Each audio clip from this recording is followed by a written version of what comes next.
Hello everyone, स्वागत है आप लोग का मेरे न्यू ब्लॉग में। और आज का ब्लॉग है खरना का ब्लॉग। जैसे कि आप लोग को पता होगा, बिहार का महापर्व छठ चल रहा है, तो आज है दूसरा दिन। एक नहाय खा दिन होता है जिससे पूजा की शुरुआत हो जाती है और खरना है आज। और खरने के दिन हम लोग के इधर इस तरीके से खीर बनाई जाती है, जो कि साठी के चावल का खीर होता है और गुड़ के साथ बनता है और अलग नए चूल्हे पे बनता है, मिट्टी के चूल्हे पे। और उसके बाद आटा गुथा रहा है यहाँ पे और उसके बनता है सुहारी। सुहारी जिसको रोटी को छोटा छोटा बेल करके ऊपर से घी वगैरह लगाया जाता है। बहुत सारे जगहों पे कचौड़ी वगैरह पूरी भी बनता है, लेकिन हम लोग की तरह इस तरीके से सुहारी ही बनता है। और उसके बाद थोड़ा सा अलग दूध का खीर बन जाएगा या चीनी वाला, और जो साठी चावल वाला खीर होता है वो थोड़ा सा बनता है। तो यहाँ पे मेरी सासू माँ बना रही थी, तो जल्दी जल्दी आज बन गया। जो भी प्रसाद का खरना का पूजा के लिए बनना था वो बन गया। तो वो कसार जो कल चाहिए सजिया घाट के लिए, तो वो बना रही थी अर्घ के लिए। तो आज टाइम था तो सोची कि चलिए बना ही लेते हैं। तो कसार के लिए चावल कुछ आ गया था, इसको बीच करके और अच्छे से फटा करके उसके बाद पिसाने के लिए चला गया और ताज़ा ताज़ा पिसा करके भी आ गया।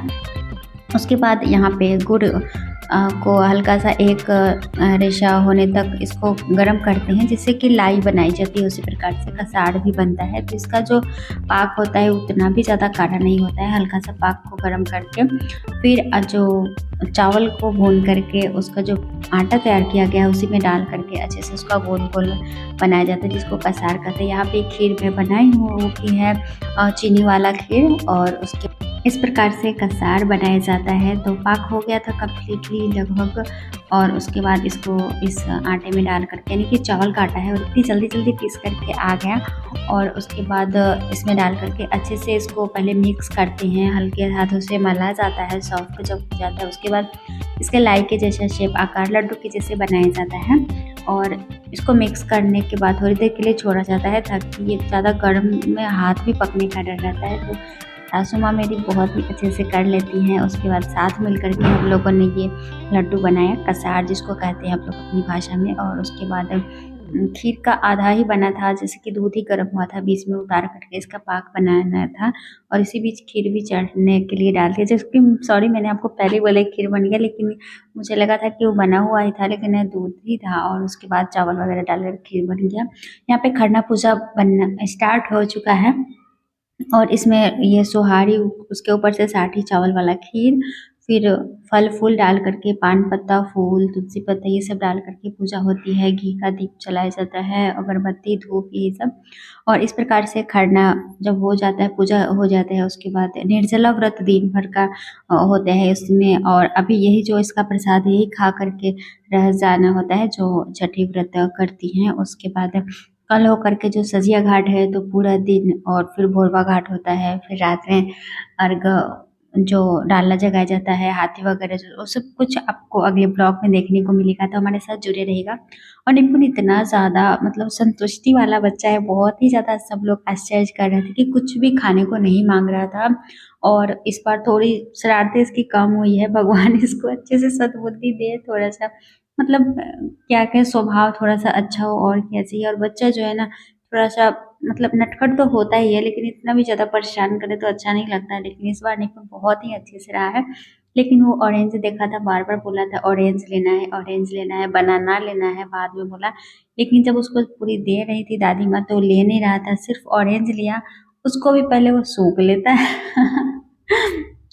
इसलिए हम लोग हंस रहे थे कि क्या करे। तो उसको शायद उसकी स्मेल बहुत अच्छी लगती है, ऑरेंज की स्मेल। और जब पूजा हो गया उसके बाद हम लोग थोड़ा सा प्रसाद खा लिए, कि पहले बोलिए सास में प्रसाद पहले खा लेना है फिर जाना है। तो चाय बनाने आ गई मैं, इसी चूल्हे पे चाय बनता है। तो अभी पानी और चाय पी लेंगे, उसके बाद खरना का जो प्रसाद होगा उसको खाएंगी सासू माँ। तो वही प्रसाद खा करके रह जाना होता है, जैसे कि मैंने बताया। तो अभी खरना का जो चूल्हा होता है उसी पे चाय बनता है। और उसके बाद थोड़ा सा चाय मैंने पति देव जी के लिए भी दे दिया, और उनको भी अच्छा लगता है चूल्हे पर का चाय। उसके बाद फिर अभी भोरवा में जब 4 बजे सुबह उठूंगी तो फिर चाय बनाऊंगी उसी चूल्हे पे। और इंडिया तैयार होकर के आई थी और दिखाने आई थी किस तरीके से लग रही। मैं बोली पुराने ज़माने की हीरोइन जैसी लग रही है और यहाँ पे क्या, उसका जो ड्रेस था, ऊपर का जो टॉप था, वो फाड़ ली है, पता नहीं कैसे, शायद पटाखे से जला करके इतनी अच्छी ड्रेस को खराब कर ली। फिर शाम को थोड़ा-सा मैं आ गई दिया के निपुण के साथ ये जलाने के लिए छुरछुरी और ये राधे चक्कर क्या बोलते हैं पता नहीं, चकरी। और निपुण ऐसे भाग रहा था लेकिन उसको जलता हुआ भी बहुत अच्छा लगता है। ये हमारा घर है और बाद में कभी आप लोगों को पूरा वीडियो दिखाएँगे उसका बना कर के। और यहाँ पे पतिदेव जी आ गए राधे चक्र लेकर के और मैं इसको ऐसे ही जला ली और यहाँ निपुण खड़ा था और उतना ध्यान भी नहीं आया और मतलब एक घटना होते-होते रह गई। भगवान की कृपा से सब ठीक-ठाक रहा ऐसा और लग रहा था निपुण का पैर पकने ही वाला है। और ये जो चक्री है घूमते-घूमते निपुण के पास ही जा रहा था, निपुण भाग रहा था पीछे-पीछे। फिर उसके पापा दौड़ करके जाकर के इस तरीके से बचा लिए, मतलब क्या ही कहूँ, दिया तो बहुत रोने लगी कि मेरा भाई का पैर चल गया, लेकिन संयोगवश बच गया और नहीं कुछ वैसा हुआ। लेकिन सच में पटाखे वगैरह इसलिए मुझे पसंद नहीं है, बहुत ज़्यादा डर लगता है। फिर भी निपुण जाना चाह रहा था और पटाखे उड़ाना चाह रहा था। रात का हो गया कंप्लीटली पूजा वगैरह सब कुछ। उसके बाद मैं छत पे आ गई और थोड़ा-सा व्यू गाँव का आप लोगों के साथ शेयर कर रही हूँ। ये गाँव का व्यू है हमारे ससुराल का और किस तरीके से यहाँ पे अभी दीपावली, उसके बाद ये छठ, ये सब के लिए अच्छे से सजाया गया है। सब लोग अपने-अपने घरों को अच्छे से सजाए हैं। तो फ्रेंड्स, आई होप आप लोगों को मेरा ब्लॉग काफ़ी ज़्यादा पसंद आ रहा होगा, तो प्लीज़ लाइक ज़रूर कर दीजिए अगर आप भूल गए लाइक करना तो। और यहाँ तक वीडियो को देख रहे हैं, बहुत-बहुत दिल से धन्यवाद और छठी मैया की कृपा आप सब पे बनी रहे और इस यही कामना करते हैं। अभी तक चैनल को सब्सक्राइब नहीं किए तो प्लीज़, प्लीज़, प्लीज़ सब्सक्राइब ज़रूर करिए, हमारे साथ जुड़े रहिए और ऐसे ही वीडियो को देखने के लिए बेल आइकन को भी ऑन ज़रूर कर लीजिएगा।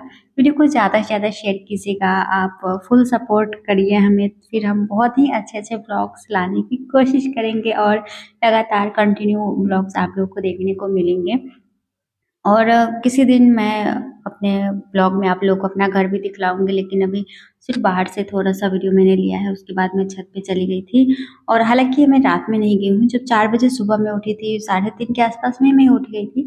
फिर चली गई चाय बनाने और उसके बाद क्योंकि भोरवा में ही चाय पीना होता है, जो व्रती हैं, तो सासू माँ मेरी व्रत करती है छठ का, तो उनके लिए मैं चाय बनाई, थोड़ा-सा मैं भी पी हूँ। फिर हम लोग चले गए छत पे घूमने के लिए और तारे भी दिखाई दे रहे थे। 4 बज रहा था तो अंधेरा ही था इधर अभी। और उसके बाद ये रात का ही है जो मैंने खाना बनाया था। सब्ज़ी अलग से मैं बनाई थी और बाकी प्रसाद का जो खीर और रोटी वगैरह जो था वही ये वीडियो में थोड़ा-सा ऐड हो गया। उसके बाद ये चाय सुबह में फिर से मैं दोबारा से बना कर के लाई हूँ पतिदेव जी के लिए, फिर अपने लिए भी ले आई। तब तक सुबह हो गई थी लेकिन सूर्य देव अभी दर्शन नहीं दिए थे, तो हम लोगों को बस यही अभी इंतज़ार था। और इसी बीच मुझे नहाने भी जाना था, तो मैं कार्तिक स्नान करती हूँ लेकिन सूर्योदय होने के टाइम ही कर लेती हूँ और इतनी सुबह में नहीं नहा पाती हूँ। और आई होप आप लोग को वीडियो पसंद आएगा। Thank you so much for watching. अगले वीडियो में आप लोगों को सजिया घाट वगैरह का ब्लॉग